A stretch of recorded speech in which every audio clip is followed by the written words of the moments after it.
Water cycle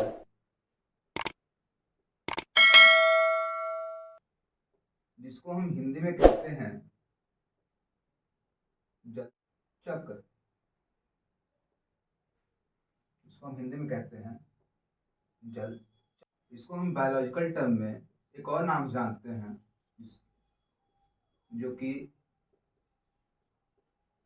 है hydrological cycle.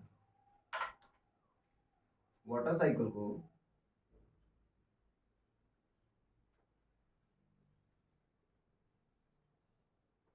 Biological term में वो हाइड्रोलॉजिकल साइकिल भी कहते हैं।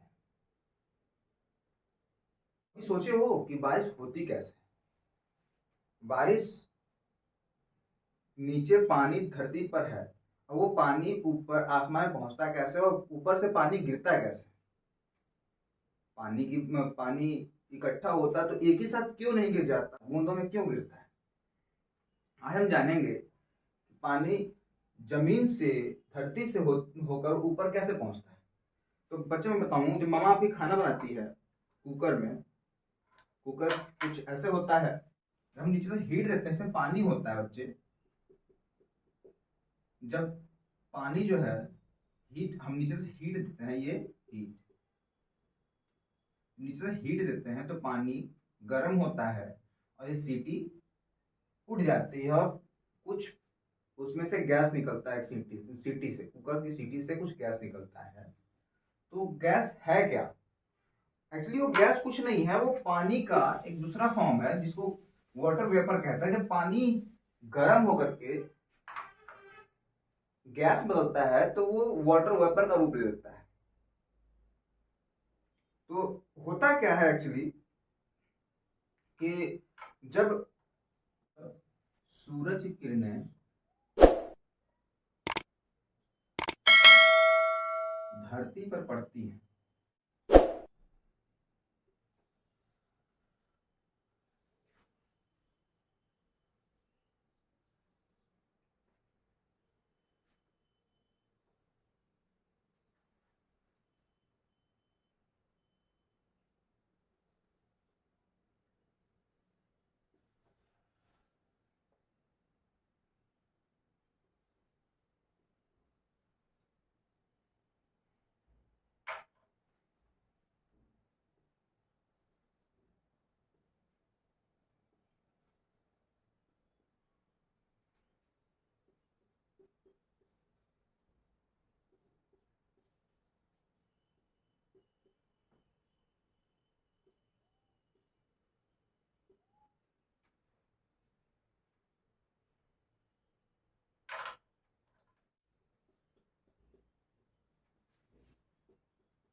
बच्चे देखो, जब सूरज की किरणें धरती पर पड़ती हैं, मतलब धरती के किसी भी पानी पर पड़ती है, धरती पर, नदी में, नालों में, समंदर में, पानी जहां इकट्ठा हुआ है, जब सूरज की किरणें पानी पर पड़ती हैं, पेड़ों पर पड़ती हैं, पहाड़ों पर पड़ती हैं, और मैं बता दूं आपको, जहां जहां पड़ती हैं, जहां पानी होगा वो पानी धीरे धीरे हीट होना शुरू करेगा और हीट होने से वो अपना स्टेट बदलेगा। मतलब जब वो पानी गर्म होगा तो वाटर वेपर के रूप में बदलेगा, और वाटर वेपर जब गर्म होता है तो हल्का होता है बच्चे, तो वो पानी वाटर वेपर के रूप में ऊपर जाएगा। वाटर वेपर के रूप में बच्चे पानी ऊपर जाएगा।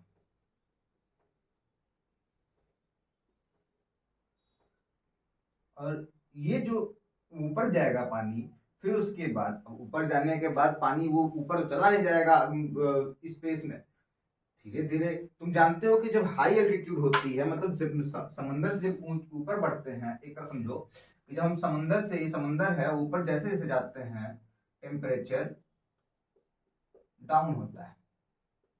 तुम जानते होगे कि हम समंदर से जितनी ऊंचाई पर ऊपर ऊपर आसमान की तरफ चलते हैं तो हमारा टेम्परेचर जो है वो नीचे की तरफ आता है, मतलब जब हम जैसे ऊपर जाते हैं हमारा टेम्परेचर घटता है। समझे बच्चे? हमारा टेम्परेचर जैसे हम ऊपर जाते हैं हमारा टेम्परेचर घटता है, और जैसे ही नीचे आते हैं ऊपर से हमारा टेम्परेचर बढ़ता है। तो इसका मतलब ये हुआ कि जब वाटर वेपर ऊपर गया तो अभी तो ये गर्म है, ऊपर जाते जाते ठंडा होगा। जब ठंडा होगा और हमारे हमारे वायुमंडल में ढेर सारे क्या है, डस्ट पार्टिकल है जो उड़ते रहते हैं। कभी देखो मास्क लगाने की जरूरत पड़ती है, अभी खैर कोरोना की वजह से लगा रहे थे, कोरोना तो है ही, साथ में अपने आप को धूल से बचाने के लिए लगाते हैं मास्क। वो धूल के कण जब वाटर वेपर में मिलते हैं तो वो मिलके यहाँ पे एक बादल का निर्माण करते हैं। बच्चे, बादल का निर्माण करते हैं। ये वाटर वेपर बादल रूप में परिवर्तित होते हैं ठंडा होकर के। अभी वो गिरते नहीं, नीचे गिरते नहीं है, हवा की वजह से वो आगे बढ़ते जाते हैं, आगे बढ़ते जाते हैं, और हर जगह जैसे कि ये पेड़ है, तो पेड़ पे सूरज किरणें पड़ती, तुम धूप में गए होगे, तुम्हें गर्मी महसूस होती होगी, धूप में गए होगे तो तुम्हें गर्मी महसूस होती होगी। तो गर्मी में क्या होता है, पसीने होते हैं। अब वो पसीना जैसे ही तुम देखोगे पसीना उड़ जाता है। वो कहाँ जाता है पसीना? पसीना एक्चुअली कहीं उड़ता नहीं है, वो सूख जाता है और वाटर वेपर के रूप में ऊपर उड़ जाता है।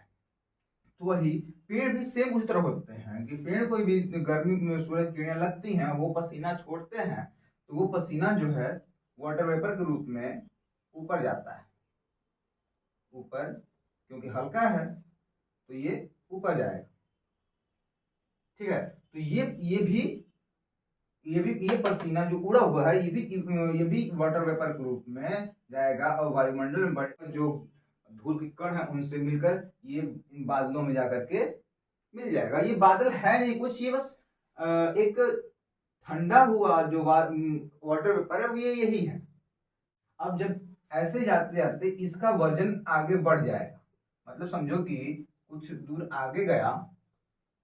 अब इसमें क्या होगा बच्चे कि अब ये इसमें और पानी भरेगा और वाटर वेपर आएगा और होगा, तो मतलब ये यहाँ हल्का था, अब जब भारी होगा, और जब बादल में पानी का वजन सहने की क्षमता खत्म हो जाएगी, वो बादल अपने पानी को गिरा देगा, अपने बादल में पानी को गिरा देगा। समझे बच्चे? तुम इस बात से समझ सकते हो कि अब प्रोसेस समझ लेते हैं कि जब सूरज किरणें आती हैं, पानी में पड़ती हैं, पानी गर्म होता है और गर्म होकर के वाटर वेपर में बदलता है, तो इस प्रोसेस को कहते हैं हम इवेपोरेशन। क्या कहते हैं बच्चे? इवेपोरेशन। और जब पेड़ पसीना छोड़ते हैं और वो वाटर वेपर के रूप में बदलता है, ट्रांसपीरेशन।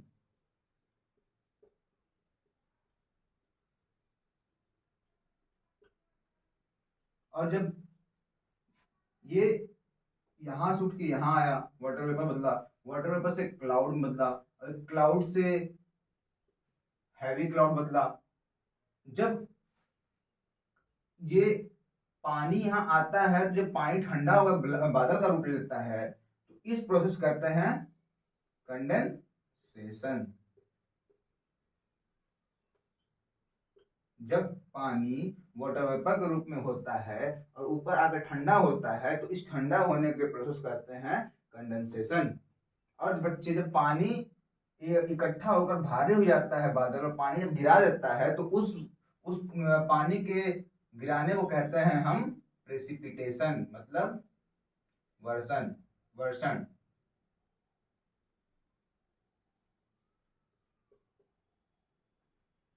अब बच्चे पानी देखो, पानी गिरा है, अब पानी यहाँ है, गिरा है तो यहाँ तो रहेगा नहीं, पानी नीचे भी आएगा। तो ये नदियों के माध्यम से पानी इस पहाड़ से नीचे आ रहा है, तो इस जब पहाड़ से पानी नीचे आएगा, तो पानी के नीचे आने के प्रोसेस को कहते हैं हम रन ऑफ, मतलब जल का बहना।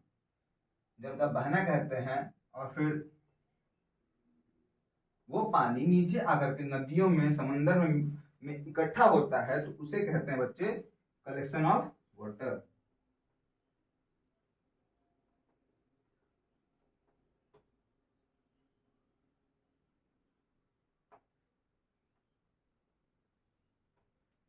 अब तुम एक चीज और ध्यान दोगे बच्चे कि जो वाटर है, वाटर धरती पर है, तो ये देखोगे तो ये लिक्विड फॉर्म में है। तुम ध्यान दोगे तो ये लिक्विड फॉर्म में है। और जब ये लिक्विड फॉर्म में था और जब ये इवेपोरेट होता है, इवेपोरेशन के टाइम तुम देखोगे तो ये गैसियस फॉर्म में। किस फॉर्म में बच्चे? गैस फॉर्म में। अभी धरती पर है तो लिक्विड फॉर्म में, वायुमंडल में आया इवेपोरेशन के टाइम तो ये गैस फॉर्म में है। और जैसे ही ऊपर कंडेंसेशन हुआ, इसमें इस फॉर्म में हो गया, सॉलिड फॉर्म में हो गया। अब तुम कहोगे सर वो सॉलिड फॉर्म में कैसे है? मैं बताता हूँ सॉलिड फॉर्म में कैसे है। सॉलिड फॉर्म में ऐसे बच्चे तुम देखे हो, ये बारिश के टाइम कभी कभी ओले पड़ते हैं। ओले पड़ते हैं तो तुम सोचते हो कि वो ओले हैं क्या? एक्चुअली वो ओले कुछ होते नहीं, पानी होता है। वो पानी का अगला स्टेज होता है, स्टेट होता है जो पानी सॉलिड हो जाता है जम करके। ठंडे को जब वो पानी जम जाता है वो सॉलिड फॉर्म में हो जाता है। वही तो है, पानी ही तो है वो, ओला कुछ है नहीं, पानी ही है जो जम करके सॉलिड फॉर्म में बर्फ बन गया है। तो तुम देखोगे बच्चे कि सॉलिड फॉर्म में था। अब जब बारिश हुई तो फिर से जब बारिश होने लगती है तो ये फिर से वापस में अपने लिक्विड फॉर्म में आ जाता है। समझे बच्चे? तो तुम ये नोटिस किए कि पानी ही है जो अपने स्टेट को चेंज कर रहा है बार बार, और इस वायुमंडल से लेकर के अपने धरती से वायुमंडल में, वायुमंडल से धरती में, धरती वायुमंडल से तक ये घूम रहा है अपने स्टेट को चेंज। मतलब वाटर मैटर के तीनों स्टेट में बदल करके ये ही घूमता रहता है एटमॉस्फेयर से लेकर के सरफेस ऑफ अर्थ। तो हमने सीखा बच्चे कि बारिश होती कैसे है। और एक चीज हमने और जाना कि वाटर साइकिल को बायोलॉजिकल टर्म में वाटर हाइड्रोलॉजिकल साइकिल कहते हैं। और वाटर साइकिल में वाटर ही है जो तीनों इस मैटर के तीनों स्टेट में परिवर्तित होकर के घूमता रहता है। पहले तो जब सूरज किरणें पड़ती हैं धरती पर, तो जहां जहां पानी होता है, जहां जहां पानी होने का मतलब समंदर में, नालों में, नदियों में, घर में, बाल्टियों में, टंकी टंकी में अगर खुला है तो, और मामा कपड़े सुखाती तो कपड़ा सूखता है उसमें भी, जहां जहां सूरज किरणें पड़ती हैं, वाटर इवेपोरेट होता है गर्मी का, तो उस प्रोसेस कहते हैं इवेपोरेशन। पानी का वाटर वेपर में बदल जाना ही इवेपोरेशन कहलाता है।